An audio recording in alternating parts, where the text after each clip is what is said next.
لفظ ہے، پہلے وضو کے لفظ پہ ہم تھوڑا ٹائم دیتے ہیں کہ یہ عربی کے لفظ وداعت سے یہ مشتق ہے، یعنی وہاں سے یہ بنا ہے۔ اس کا روٹ ورڈ وداعت، اس کا معنی ہے حسن، نظافت۔ گویا کہ وضو سے اس کے معنی سے ہی پتہ چلتا ہے کہ انسان کو نظافت ملتی ہے، صفائی ملتی ہے، طہارت ملتی ہے۔ انسان جب وضو کے لیے آتا ہے تو نماز کی خاطر جب وہ اپنے اعضائے وضو دھوتا ہے تو یہ حدیث پاک باقاعدہ وضو کی سنتوں میں ممکن آئے کہ جب وضو کی نیت سے ہم اپنے اعضاء کو دھوتے ہیں تو رب کائنات ہر عضو جو دھلتا جاتا ہے اس کے گناہوں کو بھی اللہ پاک دھوتے چلے جاتے۔ اس لیے وہ پانی اگرچہ باغ میں بھی پاک ہوتا ہے، وضو کے استعمال میں جو پانی رہا وہ پاک پانی ہے، اس کو کسی اور جگہ پہ استعمال پاک مقصد پہ کیا جا سکتا ہے، لیکن دوبارہ اس کو طہارت کے لیے استعمال نہیں کر سکتے کیونکہ اس کے ساتھ اللہ پاک نے برائیوں گناہوں کی پلیتی کو دھو ڈالا تھا، لہذا اب وہ پانی اس قابل نہیں بنا کہ دوبارہ پاک کر سکتے۔ اسی لیے اس کا معنی ہے غسل، وضو کا کے معنی میں نظافت پائی جاتی ہے۔ اور وضو کے ذریعے بندہ اپنے جب ظاہر کو دھوتا ہے تو ایک اس کے ذہن میں یہ ارادہ بھی ہوتا ہے، خواہش بھی ہوتی ہے کہ اے میرے مالک، ایک کام ہے میرے ظاہری اختیار میں، وہ میں نے کر دیا۔ ظاہراً میں ہاتھ منہ دھو سکتا تھا، پاؤں دھو سکتا تھا، یا اللہ عز و جل ظاہری اعضاء کو میں دھو سکتا تھا، میں نے اپنی تیری عطا کردہ توفیق کے مطابق وہ کر دیا، لیکن اے میرے مولا، میرے باطن کی صفائی تو آپ نے فرمائی، وہ تو میرے اختیار میں نہیں ہے۔ آپ فضل فرمائے جس طرح میں نے اپنے ظاہر کو صاف کر لیا، نہ وضو کر کے اجلا بنا دیا ہے کہ حتیٰ کہ اعضائے وضو کے گناہ دھل گئے، اے میرے مولا میرے باطن کو بھی صفائی عطا، میری روح کو بھی تزکیہ عطا۔ تو وضو کے حوالے سے اللہ تعالیٰ جل جلالہ کا ایک بڑا پیارا فرمان مبارک سورہ مائدہ میں اس کی آیت نمبر 6 میں ہے۔ اللہ پاک فرماتا ہے یا ایھا الذین آمنوا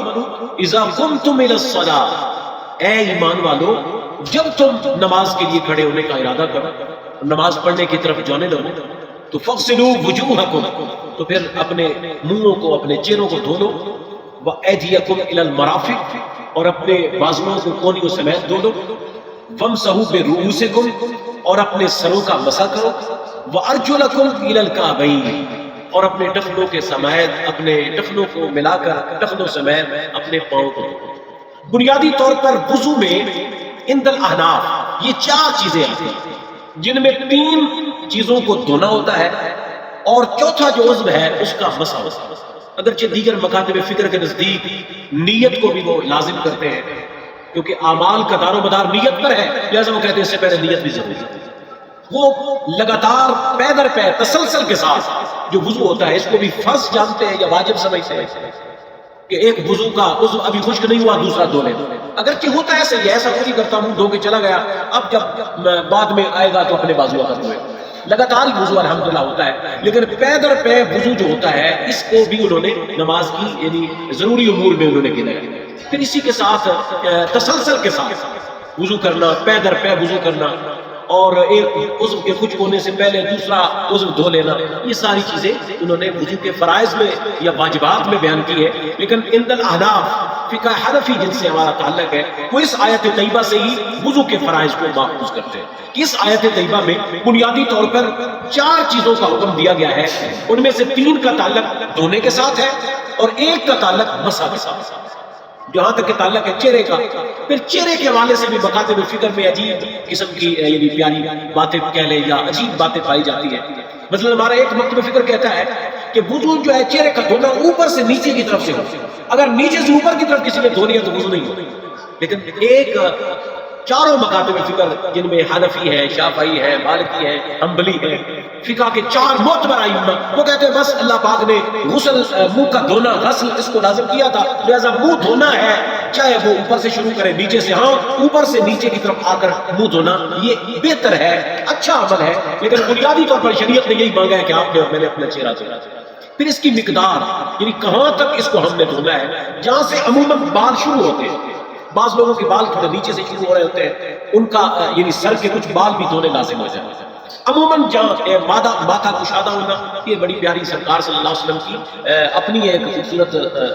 سرکار کی خصلت مبارک تھی کہ اللہ تعالیٰ نے آپ کو بڑا کشادہ ماتھا عطا فرمایا۔ آپ کے ماتھے کی طرح تو کسی کا ماتھا ہی نہیں ہو سکتا. لیکن آقا کریم صلی اللہ علیہ وآلہ وسلم کی تعلیمات میں جہاں عموماً بال دھونا شروع ہوتے ہیں وہاں سے یعنی یہ دھونا لازم شمار کیا جائے گا. پھر یہاں یہ جو ہڈی ہے نیچے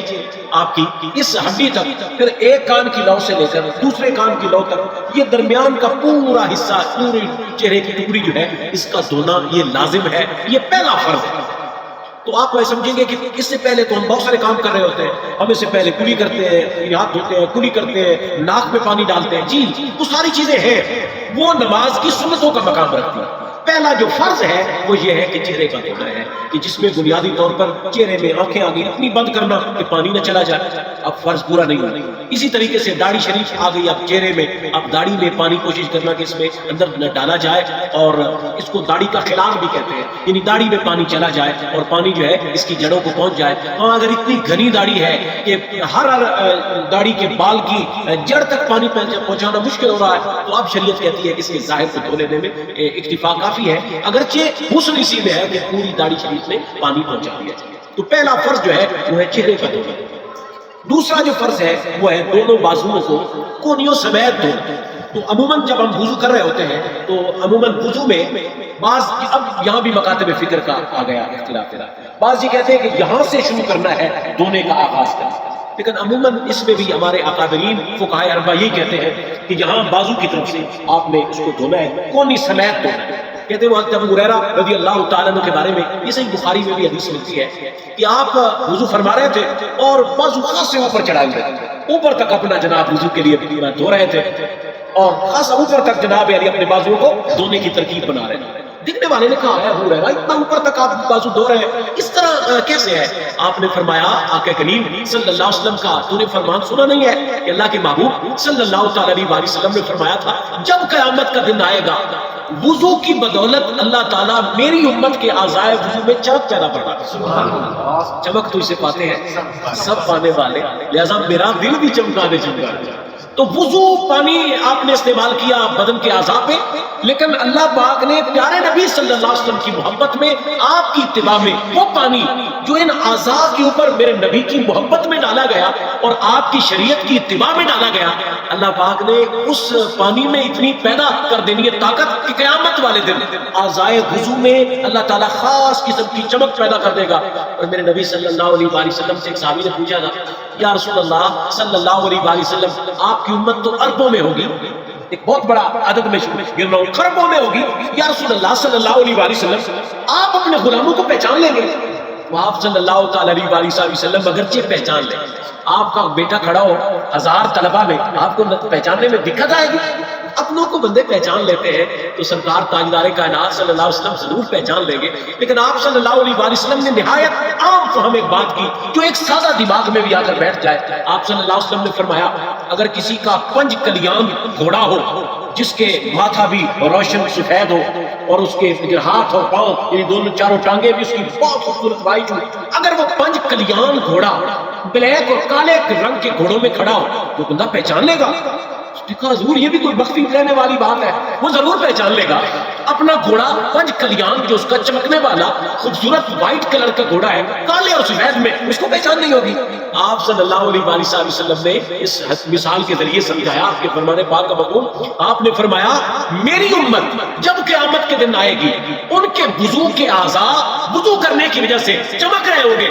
ان کو پہچان جاؤ, ان کی پہچان ہو جائے. گویا سرکار صلی اللہ علیہ وسلم مفہوم آپ کے فرمان میں سے میں نقطہ یہ بیان کرنا چاہتا ہوں کہ آقا کریم صلی اللہ علیہ وسلم اسے بتا رہے ہیں ان کو قیامت والے دن دیکھ کر تو دنیا پہچان جائے گی, ہم نے تو پہچاننا ہی پہچانا. تو یہ امت مصطفیٰ کا اعجاز ہوگا, امتیاز ہوگا کہ بروز قیامت رب کائنات اپنے نبی صلی اللہ علیہ وسلم کی پیاری امت کو وہ شرف عطا کرے گا کہ ان کے وضو کے اعضاء بھی چمک رہے. تو کتنا خوش بخت ہے وہ آدمی جس کو اللہ تعالیٰ نماز کی توفیق دیتا ہے, جس کو وضو کا موقع ملتا ہے. قیامت والے دن میرے بھائیوں یہ وضو آپ کو ایسا کمال نظر آئے گا, آپ کہیں گے کتنا مزے کا وضو تھا, آج میرے تو اعضاء بھی چمک جائے, وضو کے اعضاء بھی چمک جائے. کہ سر کے مسح میں بنیادی طور پر یہ ہے, ایک ہے سر کے کچھ حصہ کا مسح کرنا. ایک مکتب فکر کہتا ہے تھوڑی اس جگہ پہ اگر اس نے مسح کر لیا تو کافی ہوتی ہے. بعض مکاتب فکر اپنی استدلال کرتے ہیں, لیکن بنیادی طور پر سر کے مسح میں اگر سر کے چوتھے حصے کا مسح کر دیا جائے تو فرض تو ادا ہو جائے گا، لیکن اگرچہ پورے سر کا مسح کرنا سنت ہے تاکہ اس فرض میں بھی مزید حسن پیدا ہو جائے۔ یہ جو سنت ہے نا جی، یہ فرض میں حسن پیدا کرنے کے لیے، فرض کو اور پیارا بنانے کے لیے آپ نے منہ تو دھونا تھا، پہلا آپ کا فرض ہے، لیکن اسی منہ میں دو چیزیں ایسی آ گئیں جن میں پانی آٹومیٹک داخل نہیں ہو سکتا، باقاعدہ داخل کرنا پڑتا ہے۔ ایک ہے آپ کا منہ اور ایک ہے ناک۔ آپ نے یہاں پہ پانی ڈالا منہ دھونے کے لیے، منہ میں نہیں گیا، ناک میں نہیں گیا، تو اس لیے الگ سے اس فرض کو پیارا بنانے کے لیے یہ دو چیزیں سنت بنا دی گئی تاکہ الگ سے ان میں پانی اچھا ڈال دیا جائے اور پانی ان میں پہنچا دیا جائے، تاکہ جب چہرے دھونے کا فرض آئے نا، یہ سنتوں کی بدولت یہ فرض اور چمک کے واضح ہو جائے اور خوبصورت ہو جائے۔ اسی طریقے سے آپ کا یہ سر کا مسح ہے، اگر پورے سر کا مسح ہو تو خوبصورتی اس میں ہے کہ پورے سر کا مسح ہو اور اس میں فرض بھی آ جائے گا، سنت بھی آئے گی۔ اور بنیادی اس کے مسح کا طریقہ یہ ہے، اپنے یہ تین انگلیاں نا، تین انگلی ان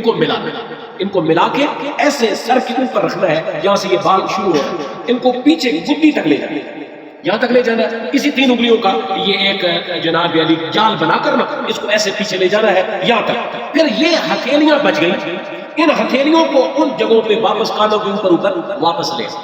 اب اس کے بعد یہ انگلی شہادت والی دونوں جانب سے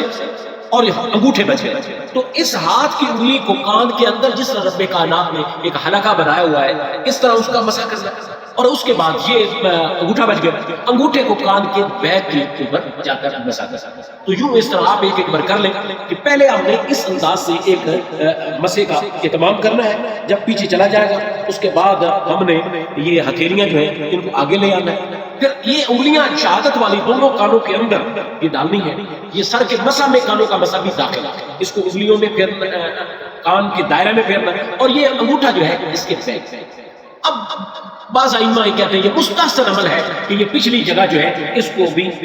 اپنا پیٹھ پہ جو ہے گدی اس کے اوپر جناب ڈال دیا جائے اور اس کا مسح کر لیا جائے، جس کو گردن کہتے ہیں۔ تو وَامْسَحُوا بِرُءُوسِكُمْ، اپنے سروں کا مسح کرنا، وَأَرْجُلَكُمْ إِلَى الْكَعْبَيْنِ، اور ٹخنوں سمیت اپنے پاؤں کو دھونا۔ اس پہ بہت زیادہ اہل علم کا اختلاف رائے، ہمارا ایک مطلب فکر اس پہ یہ کہتا ہے کہ آخری دو چیزوں پہ مسح ہوگا، پہلی دو چیزوں کو دھویا جائے، لیکن اس پہ حدیث طیبہ کی روشنی میں اگر نتیجہ خیز بات کی جائے تو یہی بنتی ہے کہ پاؤں کو بھی دھویا جائے گا اور اس میں دھونا ہی فرض ہے، اور اس میں ٹخنوں کو ملا کر یعنی پاؤں کو دھونا یہ لازم ہے۔ تو وضو میں بنیادی طور پر یہ چار چیزیں تھیں جن کو وضو کے فرائض کا درجہ حاصل ہے۔ باقی نیت، کسی بھی کام سے پہلے اچھی اچھی نیتیں کرنی چاہیے، لیکن ان کو باقاعدہ طور پر فرض کا درجہ دینا، یہ اکابرین احناف کہتے ہیں کہ یہ فرض کے مقام کی اگرچہ یہ نہیں ہے، یعنی فرض میں یہی چار چیزیں آتی ہیں کہ جو میں نے آپ کو بتائی، چہرے کا دھونا، دونوں بازو کونیوں سمیت دھونا، چوتھائی سر کا مسح بلکہ پورے سر کا مسح کرنا، اور پھر دونوں پاؤں کو ٹخنوں سمیت پہ۔ یہ چار چیزیں ہیں جن کو وضو کے فرائض کا درجہ حاصل ہے۔ اب آیت طیبہ دوبارہ سماعت فرمائیں، اللہ پاک فرماتا ہے یا ایھا الذین آمنوا اذا قمتم الی الصلاۃ، اے ایمان والو جب نماز کے لیے کھڑے ہو اور تمہارا ارادہ ہو جائے نماز پڑھنے کا تو فاغسلوا وجوہکم، اپنے چہروں کو دھو لو، وایدیکم الی المرافق، اور اپنے دونوں بازوؤں کو دو کونیوں سمیت، وامسحوا برؤوسکم، اور اپنے سروں کا مسح کرو، وارجلکم الی الکعبین، اور ٹخنوں کے ساتھ اپنے دونوں پاؤں کو دھو۔ یہ چار چیزیں بنیادی طور پر وضو کے فرائض میں۔ آیت طویل ہے، اگرچہ اس کا اگلا حصہ جو ہے وہ اگلے مقامات پہ آئے گا، یا غسل کا ٹاپک آئے گا یا تیمم کا عنوان آئے گا۔ یہاں تک وضو کی آیت کا لنک تھا جو میں نے آپ کو آج پہنچا دی۔ میرے پیارے حاضرین، اس نشست کو یقینی بنائیں تاکہ ہم اس کو اچھے انداز سے وضو کے جس طرح آج ہم نے اس کو سیکھا،